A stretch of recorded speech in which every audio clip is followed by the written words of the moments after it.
મોટા ભાગના વિસ્તારોમાં ભારે ગાજવીજ સાથે ને તોફાની પવન સાથે વરસાદ ખાબક્યો હતો અને અચાનક આવેલા વરસાદને કારણે રાજ્યભરમાં 8 જેટલા લોકોના મોત પણ નીપજ્યા છે।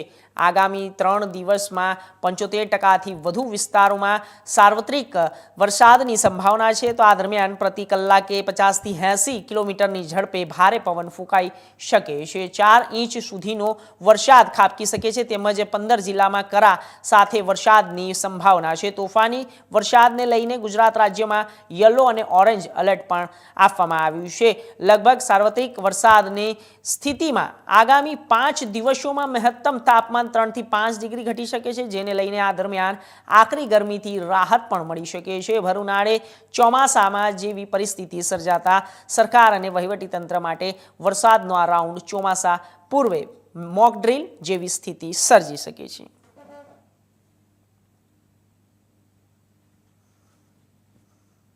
તો આ વિષય ઉપર અમારા સંવાદદાતા સુનિલ પ્રજાપતિ જોડાઈ ગયા છે। સુનિલ, શું છે આખી અત્યારે ઘટનાને શું પરિસ્થિતિ સામે આવી રહી છે જ્યારે કમોસમી વરસાદ રાજ્યની અંદર વરસી રહ્યો છે, શું પરિસ્થિતિ છે?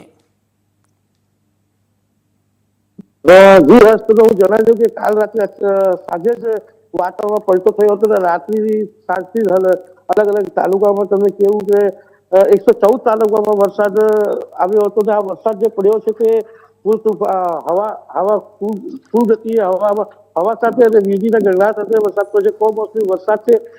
આ વરસાદથી આ ગુજરાત રાજ્યના અંદર 8 જેવા લોકોની મૃત્યુ થઈ છે એવી સમાચાર મળ્યા છે। ખાસ તમને જણાવી દઉં કે આ જે હવામાન વિભાગ દ્વારા આવી 4 દિવસ હજુ વરસાદ પડી શકે છે તેવી 15 જિલ્લાઓ અને તાલુકાઓને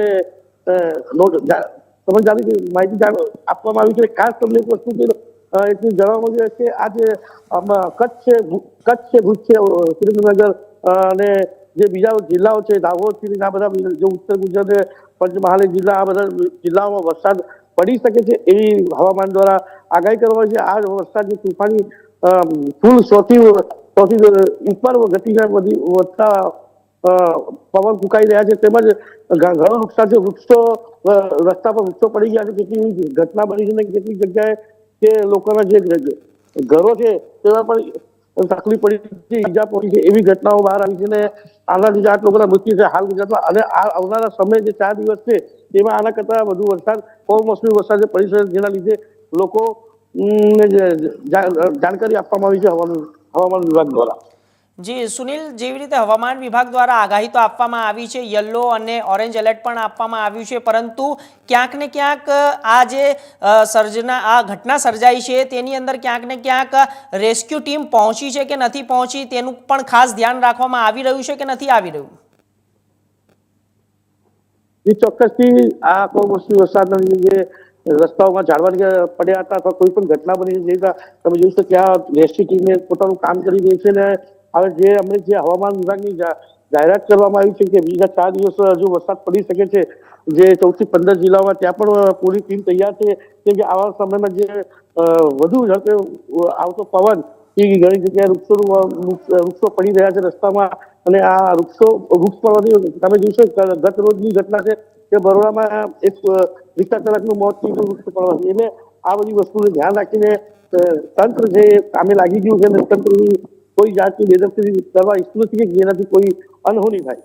જી સુનિલ, છેલ્લો મારો પ્રશ્ન છે કે જ્યારે આ કમોસમી વરસાદને લઈને ખેડૂતોમાં એક ચિંતા પ્રસરી ગઈ છે, તેમના પાકને પણ નુકસાનની ભીતિ સેવાઈ રહી છે, તો આ વચ્ચે ખેડૂતો માટે કોઈ સરકાર તરફથી કોઈ તેમને આપવામાં આવ્યું છે કે જે વળતર આપવામાં આવતું હોય છે તે?